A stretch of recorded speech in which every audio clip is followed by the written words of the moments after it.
Another clap. Good evening, everyone, and welcome to the Rinkside. As always, we have a new guest today, a special guest. For those who don't know, I'm Abbas, and we have Desmond on all the way to the right side, and we have Prabhu. Welcome to the podcast. Thank you. Good to be finally. Good to finally be here. Yeah, nice. We have a new face, so hopefully you guys will enjoy a new face. If not, you only see me and Desmond. If you want someone of a different gender, also please. Yeah, you can. We will try. Okay. You're welcome to nominate or give us someone. Wow, we had a very interesting weekend for our semi-finals, especially I would say quite unpredictable for some results, but I guess one result is quite straightforward. I will just do a quick summary for the results itself, and we will talk more about what happened during the game. So, for our first semi-finals on the Wondersticks versus ours, the females one, the ladies, Wondersticks had a 2-0 win over ours. So, congratulations to Wondersticks ladies. They are through to the finals, whereas the owls will be playing in the third and fourth position. And then we have Titans and Crips. They'll be playing for the third semi-finals. Together with the men's, for both men's, they'll be playing for the third game this coming weekend. Very intense. So, how about let's talk about the first men's game, which is Inne and Nemesis. Any thoughts on that, Desmond? I would say let me just quickly talk about game 2. A lot of controversial calls or incidents rather. Whether should it be a call towards Inne or a call towards Nemesis. So even when I was watching on my end, right, I was like, should it be the call for Inne or the other way around? Yeah, but so that was the top of my mind based on that. So had certain calls been gone to the other side, the results could have been a lot more different. Yeah. Prabhu, thoughts on it for the game itself? First of all, kudos to Nemesis. I think they played a wonderful game to win the game actually. I think they just wanted it more than Inne. I think because the first game Inne were won by such a high score, right? So probably they were on the back foot because they thought that they had the game in the bag, and maybe that's why Nemesis had more courage to actually go up and win the game. Yeah, and I think they actually did shock a lot of viewers. There was an interesting difference between game 1 and 2, other than the fact that Inne won comfortably and then a lot more tighter in game 2, which is the 2 players from Inne. So the 2 young players, Danish and Darwish. Yep. Right, because both of them for game 1 they were actually banned because of the red card that they got during the quarterfinals. So in game 1, schools actually had to readjust their lines. And then game 2, when they are back, they have to readjust back to the so-called usual way. And so not so sure that could have been maybe a factor as well. Mm-hmm. It was an interesting change actually. And I think more significantly, if we talk about the ladies matches later on changes, right? For the men's side, like you said, Danish came back, another full line that they fall back to. I think it was quite an effective line, to be honest. But the tempo was different. What do you think caused the change of the tempo? You probably want to try say on this. I think like what Desmond said, because they readjust and then they readjust again. So it's a totally different approach to each line that they have. However, if you look at the way Nemesis played, right, they parked themselves at the corners. If you look at most of the time when they had possession, they managed to park themselves at the corners, and you would see that Inne would just try and hold back and try and press a bit more, but not so much as I think you when you were commentating, you actually said it. Yep. I think you guys were shocked that Inne wasn't really pressing that high, right? Yeah, until a few instances when they see that they have the chance, then they press. But it wasn't really a press compared to the first game. So I think that's what played a big part for Nemesis, because they went all the way to the corners and they were playing around the corners. I saw certain things. Yeah, it was an interesting part. Even the free hits very fast. You get the ball pump. Yes. Fast, and it was like the first goal came from a free, right? Yep. Free it was hit, a very fast reaction. I think the schools players were like, "Whoa, what's going on?" Yeah, immediately, and it was very consistent. There were two players on the wall, and I think the wall was set up fine. Yep. But the moment the ball was played, there was no one tracking the runner Yep. with the ball. It was very fast. It was very interesting on that part. But for me, the second game was not as straightforward or clean as compared to the first game. We will talk more because I think it's almost similar to the Dalen and Wondersticks game where, how do I put it, emotions were very high. And For sure. it was quite a few questionable calls for both games, but let's move on. I guess let's move on to the Dalen's game where when we talk about it, we can talk more and link both matches. Yep. So Desmond, your thoughts on the Dalen and Wondersticks game? I believe it's a high stake game with rich history behind it as well, right? Yeah, I mean for game one, both of us actually were commentating about it. Yes. Right, yes. and the crucial part for game one was actually that 3 to 4 minutes of incidents where there were two players at the sin bin, and then 5v3 they scored two different power play goals, and then from there Wondersticks got the 2-0 lead, and all the way through until a consolation goal by Dalen close to the end, and they just could not get it back. So from game one, all in all, I would say good discipline. I remember we keep talking about it. Good discipline defense. Apart from that short burst. But Yeah. So even that goal by Dalen, it was also kind of a misplaced pass / mishandling of the ball that caused the Dalen having the ball, and then the quick attack. If not, all in all, the discipline brought them to the victory for game one. For game two, kind of a bit different, especially if you see at the end of the last few minutes where actually they were actually in the 4-2 lead after Hafiz Zubair got the goal. So, and with like 3 minutes or 4 minutes to go, you think they would see it out and go through the final straight. However, lapse in concentration or whatever that happened, right? 2 quick goals and then extra time, and then after that Dalen scored the golden goal, the bite the stick celebration by Shaz. A lot of celebration. But do you think it's because of the tired legs for the game itself that caused the loss of concentration? Yeah, it could be. I think Desmond found out something that I don't think anyone else saw, but I think he was saying that it looked like I might have to go and go through it again, but it was really instinct because I was just telling them that it seems like the last few minutes I only see Wondersticks line 1 was just inside the game throughout, and it's a good few minutes, more than just a few minutes. So not so sure that presence of being there all the time, a lot lapse of concentration just happened. Yeah, even though that line, right, that multinational line is Multinational line. It's a line where they are probably the most experienced line compared to even Dalen. Even Dalen have players, yes, they have national players, Singaporean national players, yes, but I think that line with Hafiz Zubair and all, right, so it's very strong that you want to depend on them. The coach wants to depend on them, especially with a game where you're winning 4-2. You just want to see the game out.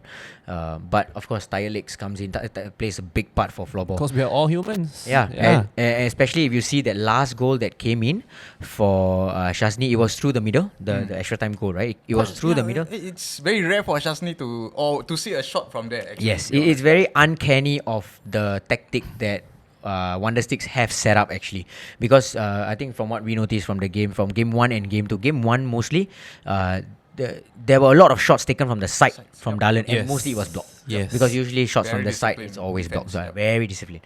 But that one goal, it just shows how tired they were, and I think it was coming It was coming.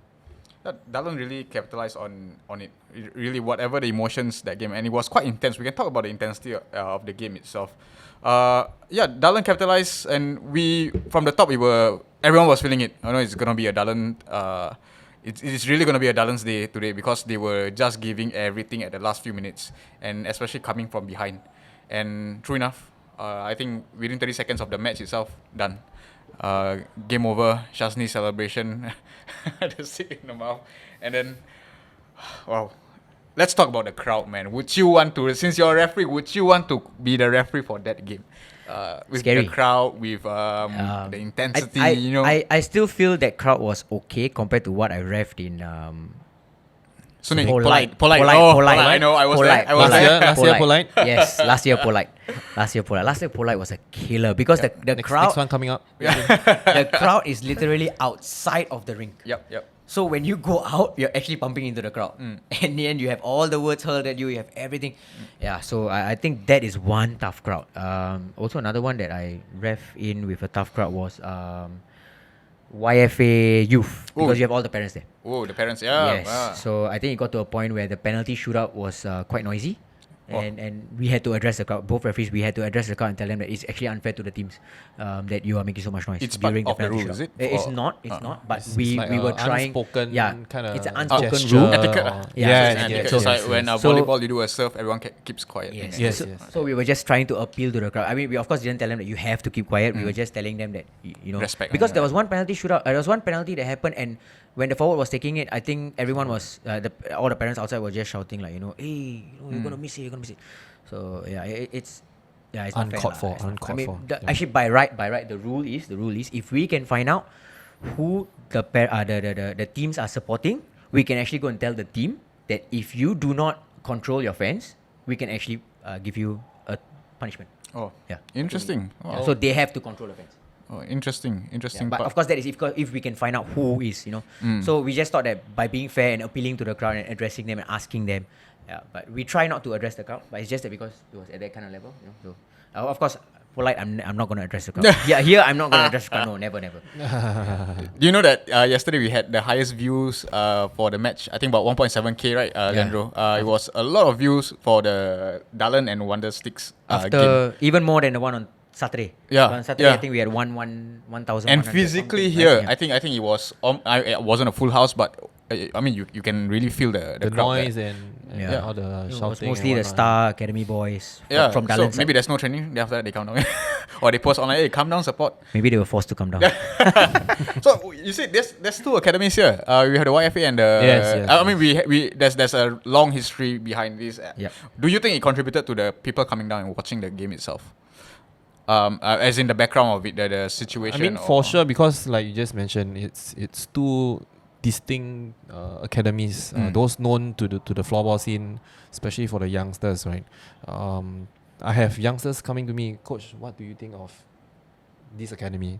Coach, what do you think of that academy? I mean, comments aside, but because Star Academy and YFA Academy is pretty known to the local scene, and a lot of youngsters, if they want to play and pursue floorball outside of the school, these are actually two quite key options or clear options that they can work on. And with that, of course, obviously over time you can have a bit of a rivalry, because during events like the recent Pesta Sukan that I helped organize with SFA and Sports SG, so Star was there, YFA was there, so even all the way up to about semi-finals or even the final itself, you do see these two teams right until the later stages. So two academies not dominating even the scene. so not even the Premier League team by itself, even the youth teams at below, right, they do probably even know the rivalry and they can feel it also.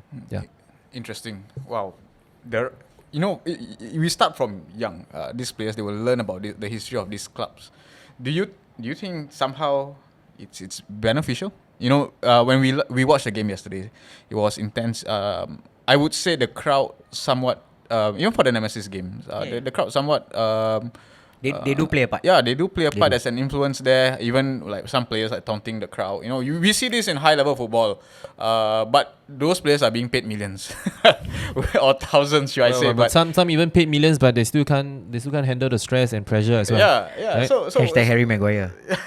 Sancho. So what do you think of it? Like our players, the reaction itself. You can see like even one of the fouls, or when the captain approached the referee's bench, which shouldn't happen at all. To be honest, a lot of things should have been happening, but the intensity caused. I would put the chaos in the game itself. What do you think? It's good for our sports, or needed for our sports, or not? I think you're talking about professionalism, right? So, I think we expect really a lot from our players. I wouldn't say too much. We expect really a lot from our players, especially when it comes to professionalism. I feel that when it comes to a game with this kind of high stakes, for you to turn the crowd, I think is still okay. As long as the referees are able to control the situation. I think the referees did an immense job yesterday. They were able to even there was like some pushing and shoving, right, and then it escalated a bit.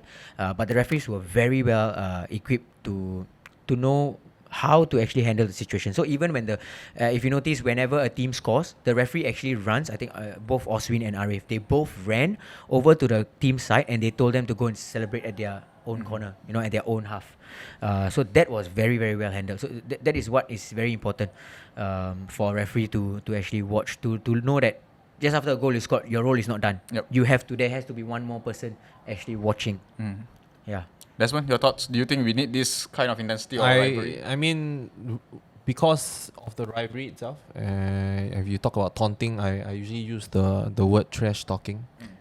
Trash talking can be a game within a game.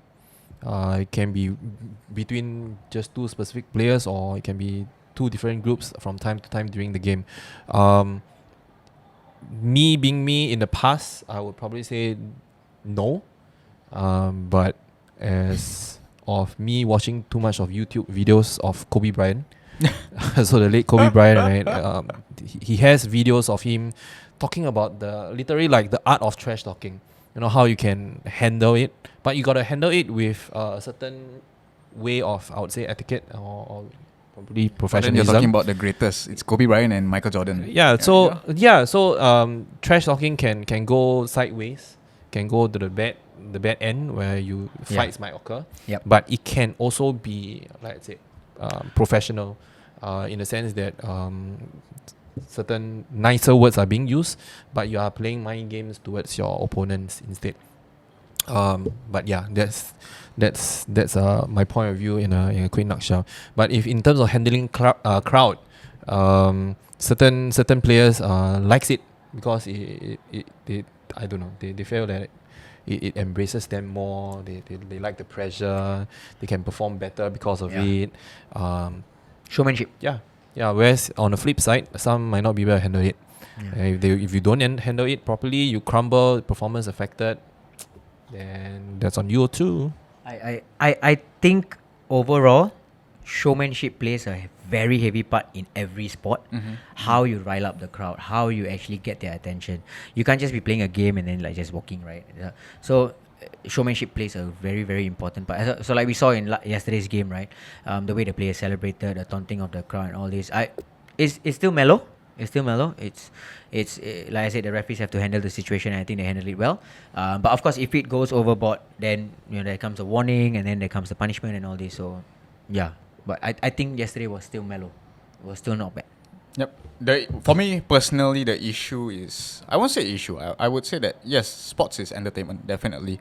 I think we know in the biggest arena, we talk about, let's say, basketball or football, for instance. The most attractive way to attract any crowd is actually how we play, the style of game we play, the intensity we play, and it's a very good example is that we look at the English Premier League for football. When you watch teams like Brighton or Liverpool, high pressing, very, very nice to watch, and people love watching.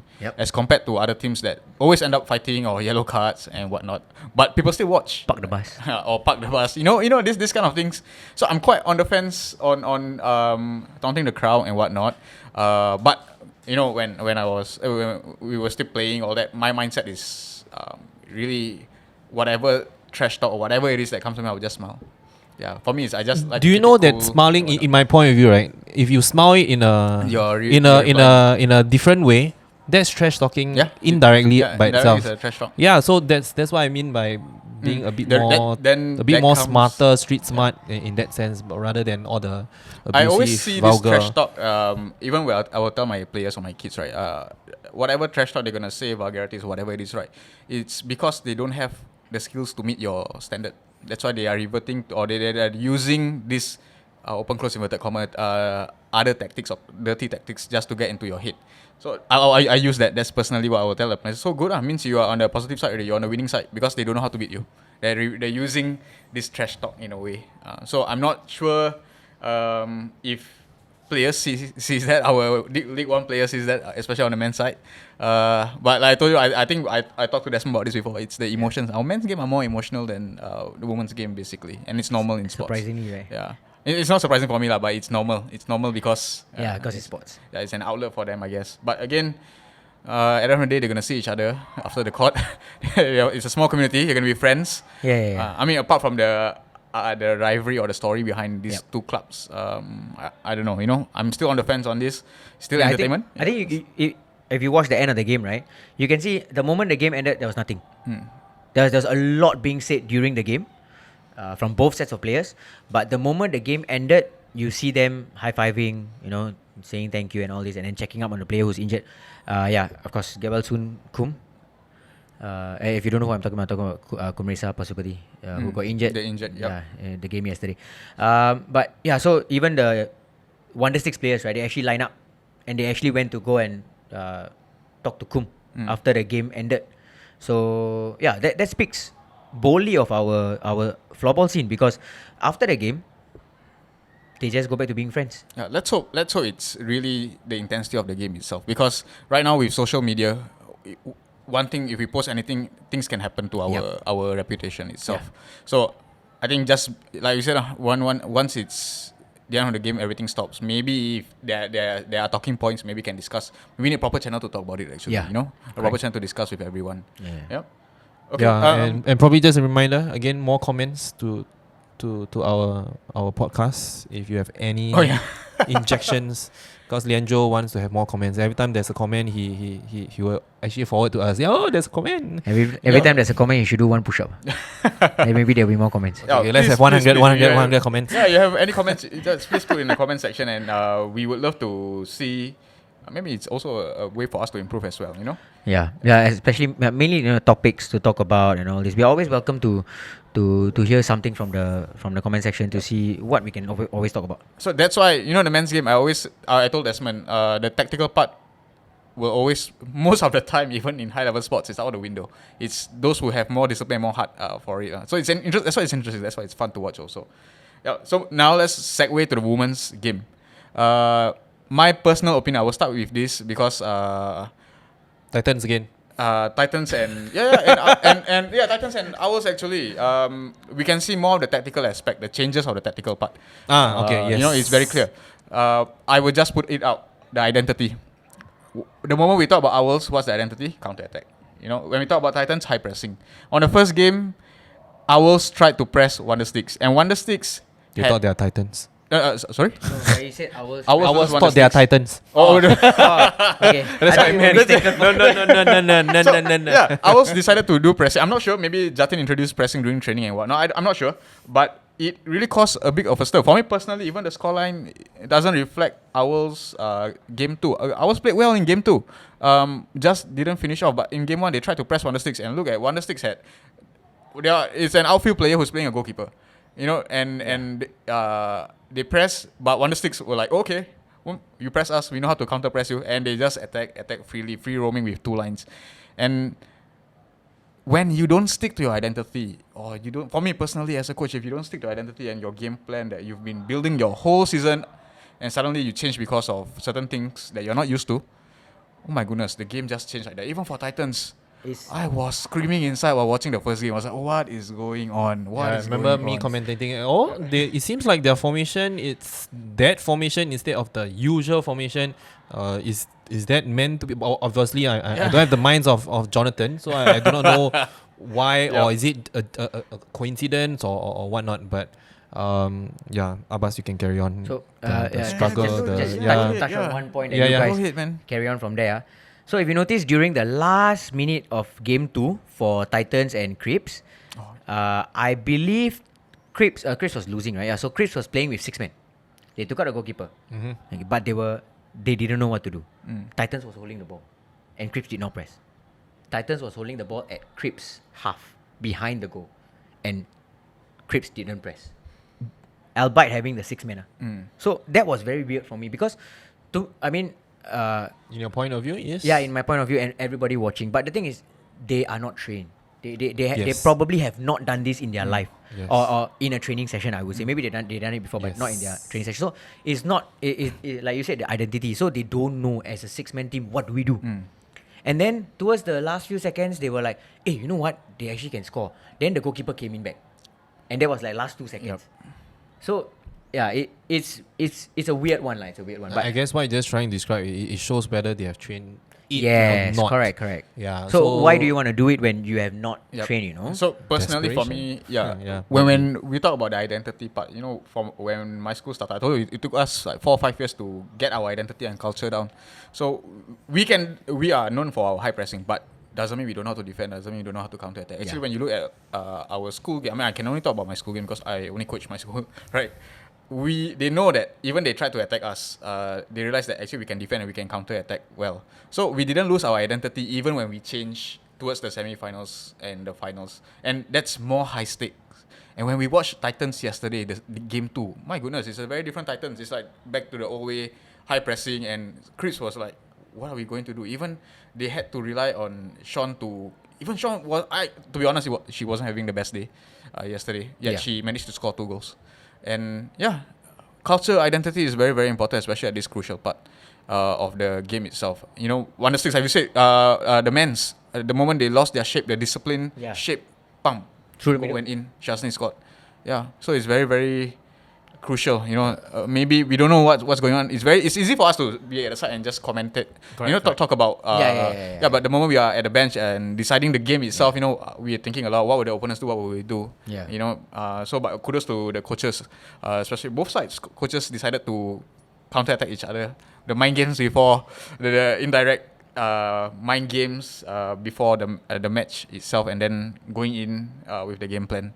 It's very, very interesting. And now we have three games, 3 semi-finals for third round next week on Sunday, which will be very, very high stakes. Also, by the way, for the Titans and Crips game, women's yesterday, highest views also. Oh, nice. I guess it's good to know also already. Like there are actually eyeballs on the girls on the ladies game other than just the men's. The men's, Yep. Yeah. So it's interesting. It's very interesting with the number of views itself. Yeah. So let me check with Leandro. Leandro, the time check, the usual time check. How much we have left? Amazing. Oh, interesting. Time Amazing. check.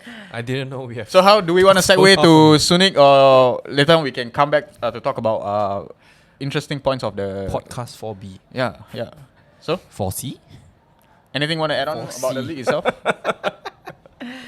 I think we can just go on with one. I think Leandro shared the shooting area, right? Oh yeah, the stats itself. Yep. For the Wondersticks game, mainly for the Wondersticks game. So if you see the shooting area, right? Game 1 or game 2? Game 2. So we can compare game 1 and game 2. Like we can look at game 1 first. So game 1, right?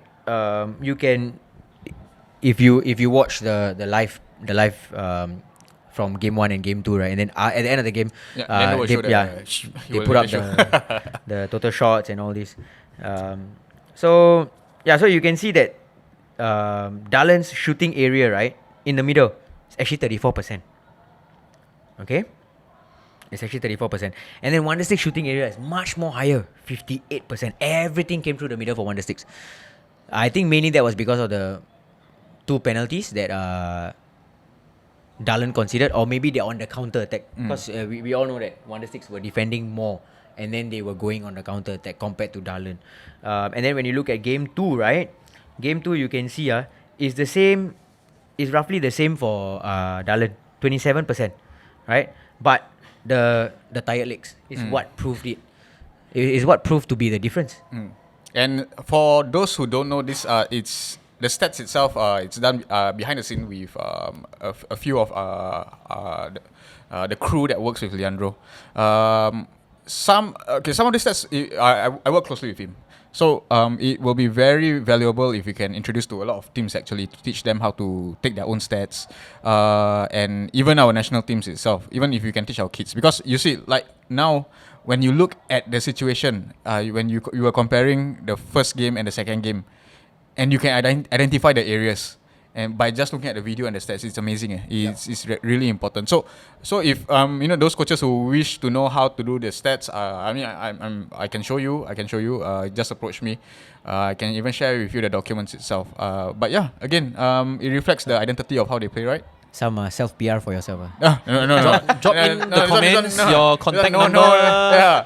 Right, email. No charge, no nothing. Just approach me. It's like what I believe when I was still in the service with my colleagues in St Hildas. We want to build up the sports itself. We share a lot of things. Best practices, especially when we have data and we can share with this data, especially for the national teams. We can see from young and all the way up to the national teams on how the players progress, and it'll be very, very useful itself. Sharing is caring. Yeah. So another thing that I want to touch on for the stats wise, right? If you look at the goalkeeper saves for Dalen and we're talking about the Dalen Wondersticks games, right? Game 1 and Game 2. Okay. So for Game 1, let's just talk about Game 1 and Game 2. Dalen keepers first. Okay. So both keepers made 13 saves in the game 1, sorry, and then the second game was 12 saves in total. Alright, so you can see it's quite balanced out. One save different. So you can see from that, that means Wondersticks didn't really take much shots on target. Okay, but they did take 13 shots. Alright, then when it comes to Dalen.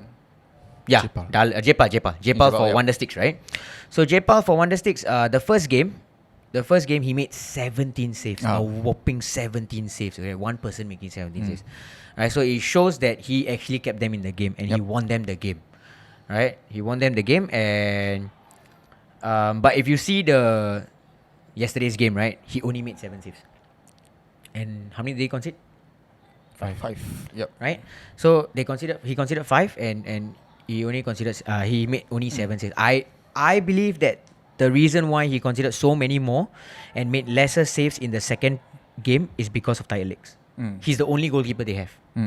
Or he's the only goalkeeper they actually fielded. That's present. Yeah, that's present. They do have another goalkeeper, of course, but the 2 games, he was the only goalkeeper who played all. It's super tiring. I don't know how he does it. I don't know how he lasted all the way without getting any cramps. He must be fit as a... Did he say fit as a horse or... Fit as a fiddle. Talking about tired legs, Desmond.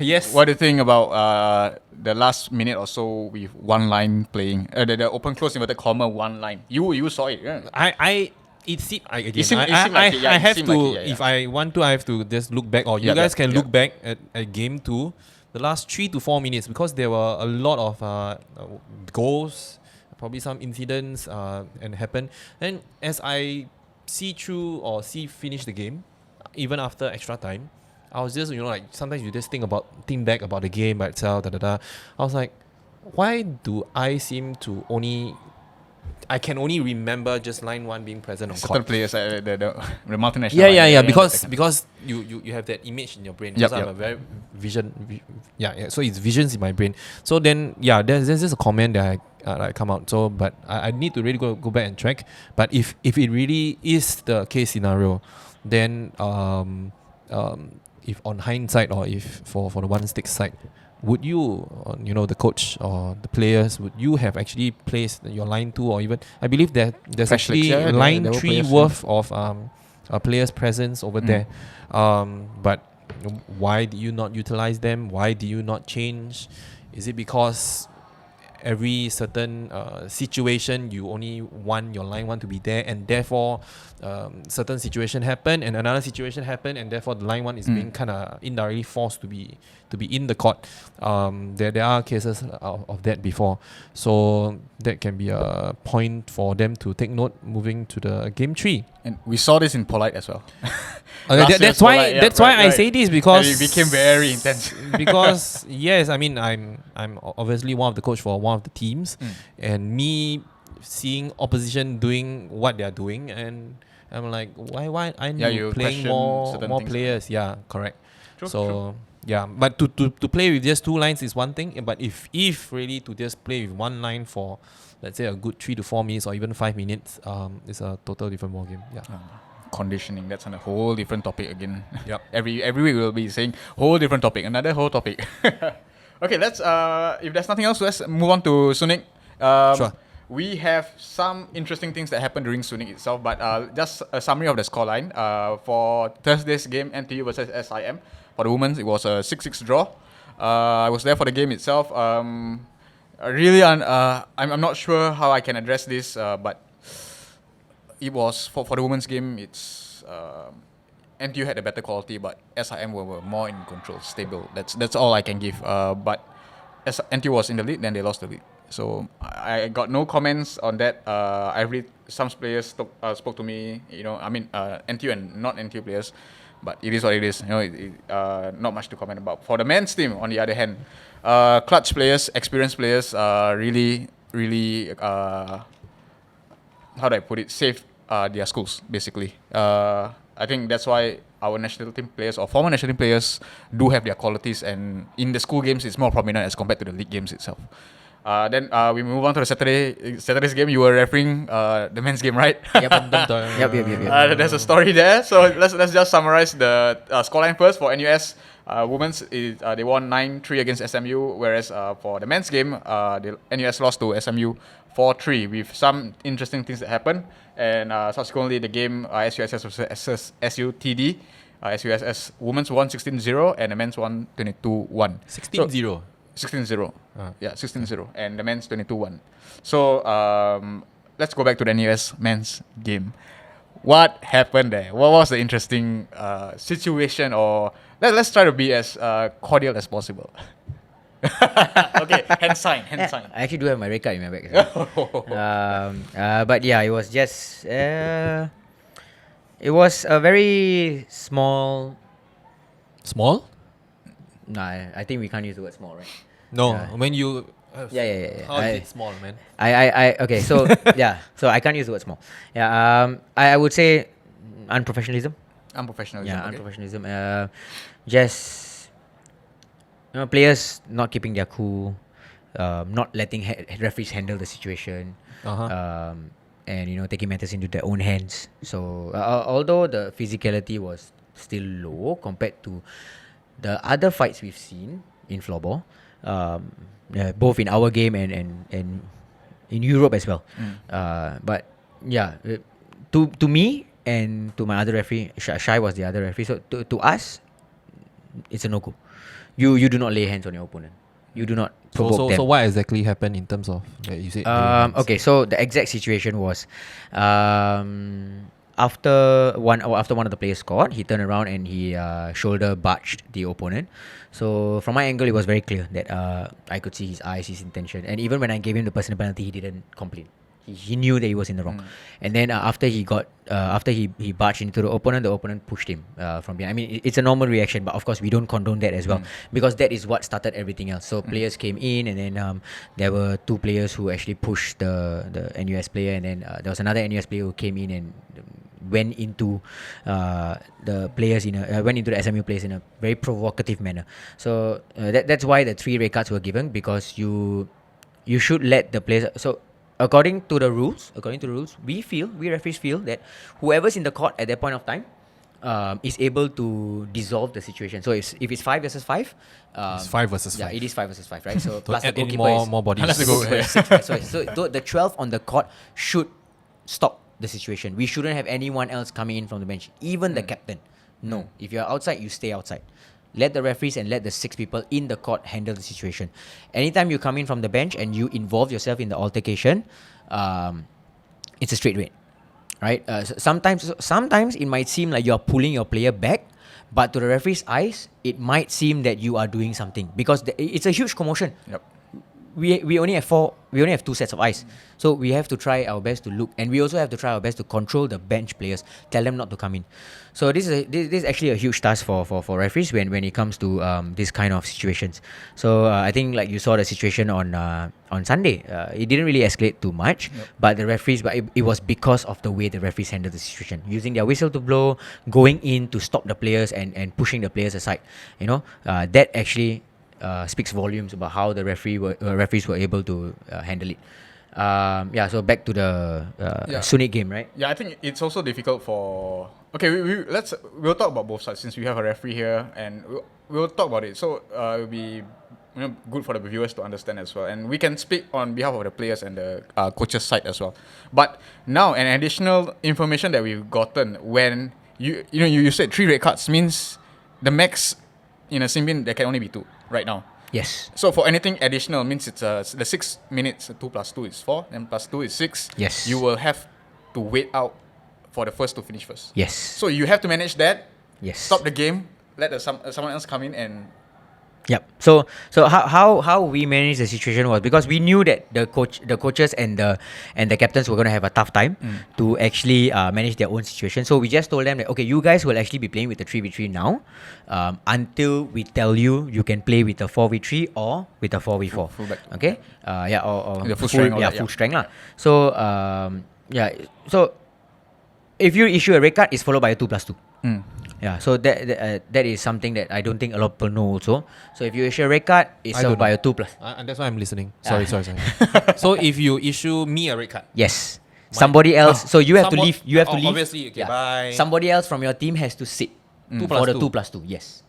But because one team got 2 red cards. Yeah, so they have therefore two they had 2+2s. 2+2. Yeah, and then the other team has 1 2+2. Because NUS received 1 red card and then SMU received 2 red cards. So SMU had 2 players with the 2+2. And then NUS. NUS is 2+2. So because NUS had And then they are 1+2. playing 3v3. So so the reason why they were playing 3v3 was because we also had to handle the personal penalties. Because there were 2 personal penalties given us also. 1 to each team. Yeah. So on top of that, on top of that is the red card. So we have to handle that situation also. So what we did was we made the life easier for the coaches. We told them that we will handle it. We will just tell you when you can play with 4v3 and as and when the ball goes out and when you are able to have a player opportunity to come in or whatever to change the players, we will call for timeout. I thank you on behalf of the coaches. Because it's really complicated for the coaches. That's why it's very important. And when you have to change, it has to be the proper location. Yes, and also like the players can't come into the court to Yep. change. They have to go around. Yep. So only when we call for a timeout, they can actually go in and then go out, and then the next players come in. We saw one of the incident in Saturday's game, one of the semi-finals. I believe was one of the Owls players that was sitting up for 2 minutes. She went in for a celebration. +2. Oh, yeah, it's a no-no. It's a no-no. So this kind of situation that referees have to manage. It happens in one of the ADF game that I was helping out for EJC as well. So the boy innocently really did the same thing. Didn't know. So if you are in there for 2 minutes, sit up.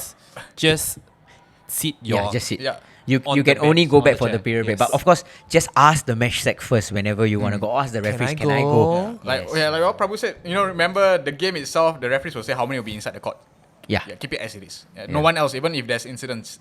Unless, even in injuries also, I believe the referees will call people to come in to help out, Yep. So whatever it is, try to keep within the number of players in the court itself.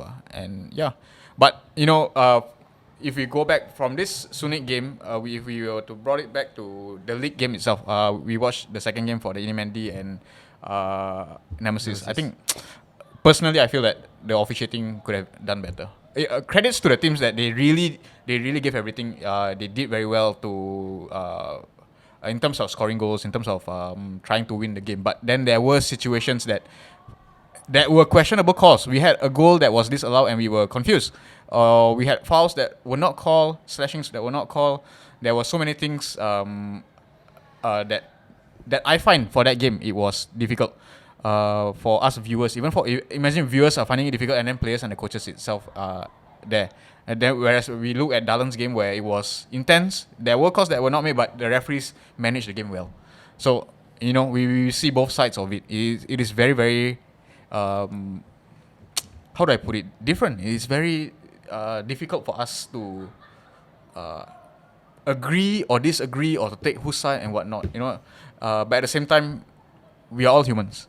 That's the issue. Like I said, I think we really need somehow an avenue to talk about it, or I don't know, a review or something that's there's a channel for all sides to talk about it and discuss. If you want to get better, everyone has to get better. Not only the referees, not only players, not only coaches, every single one of us. To keep the game going. That's my personal take on this.